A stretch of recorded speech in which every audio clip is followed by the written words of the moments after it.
ജനുവരി 27 വിശുദ്ധ Angela മെരീച്ചി. Ursuline സന്യാസിനി സഭാസ്ഥാപകയായ Angela മെരീച്ചി 1471 March 21 ലൊബാർഡിയിൽ ദസെൻസാനോ എന്ന നഗരത്തിൽ ജനിച്ചു. 10 വയസ്സുള്ളപ്പോൾ അമ്മയും അച്ഛനും മരിക്കുക നിമിത്തം അടുത്ത് സാലോ എന്ന പട്ടണത്തിൽ അമ്മാവനോടുകൂടെ വളരെ ഭക്തിയിൽ ജീവിച്ചു. സഹോദരി കൂദാശകൾ സ്വീകരിക്കാതെ മരിക്കാനിടയായി. ഈ മരണം ആഞ്ചലോയ്ക്ക് ഹൃദയഭേദകമായിരുന്നു. അവൾ വിശുദ്ധ ഫ്രാൻസിസിന്റെ 3-ാം സഭയിൽ ചേർന്ന് സഹോദരിയുടെ ആത്മശാന്തിക്കായി നിരന്തരം പ്രാർത്ഥനകളും പ്രായശ്ചിത്ത പ്രവൃത്തികളും കാഴ്ചവെച്ചു. സഹോദരി രക്ഷ പ്രാപിച്ചുവെന്ന് ഒരു ദർശനം വഴി മനസ്സിലായി.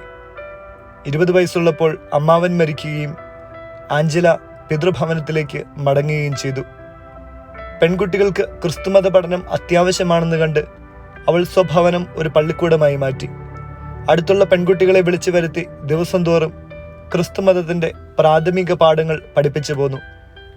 ആ നാളുകളിൽ അവൾക്ക് ഒരു ദർശനമുണ്ടായി. പെൺകുട്ടികളുടെ മതപഠനത്തിനായി താൻ ഒരു കന്യകാമഠം സ്ഥാപിക്കുമെന്നായിരുന്നു അതിൻ്റെ സാരം. ദസെൻസാനോയിലെ സ്കൂളിന്റെ വിജയം കണ്ടിട്ട് സമീപസ്ഥരായ ബ്രേഷ്യ നഗരവാസികൾ അവിടെയും ഒരു സ്കൂൾ സ്ഥാപിക്കുവാൻ അവളോട് അഭ്യർത്ഥിച്ചു.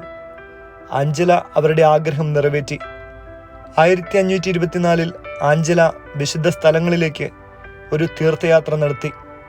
മാർഗമധ്യേ ക്രെത്തേ ദ്വീപിൽ വെച്ച് അവൾക്ക് കാഴ്ച നഷ്ടപ്പെട്ടുവെങ്കിലും തീർത്ഥാടനം മുഴുവനാക്കി. മടക്കയാത്രയിൽ കാഴ്ച നഷ്ടപ്പെട്ട സ്ഥലത്ത് ഒരു കുരിശുരൂപത്തിന്റെ മുൻപിൽ മുട്ടുകുത്തി പ്രാർത്ഥിക്കുമ്പോൾ അവൾക്ക് വീണ്ടും കാഴ്ച ലഭിച്ചു.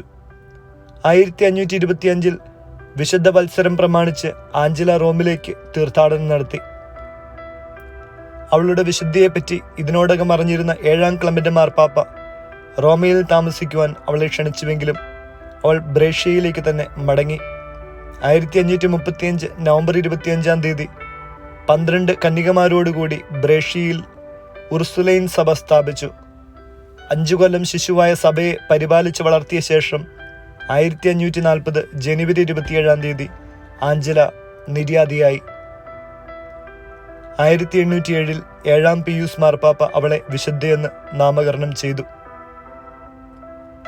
ക്രിസ്തീയ വിദ്യാഭ്യാസത്തിനു വേണ്ടി നിലകൊണ്ട വിശുദ്ധ ആഞ്ചല വിദ്യാഭ്യാസ പ്രവർത്തകർക്ക് ക്രൈസ്തവ ചൈതന്യമുണ്ടാക്കാൻ മധ്യസ്ഥത വഹിക്കട്ടെ. മതാധ്യാപനം നിർവഹിക്കുവാൻ ഇഷ്ടപ്പെടാത്ത അധ്യാപകർ തിരുസഭയുടെ അംഗങ്ങളാണെങ്കിൽ കൂടി സഭയുടെ മിത്രമല്ല എന്ന് വിശുദ്ധ ആഞ്ചല മെരീച്ചി പറയുന്നു.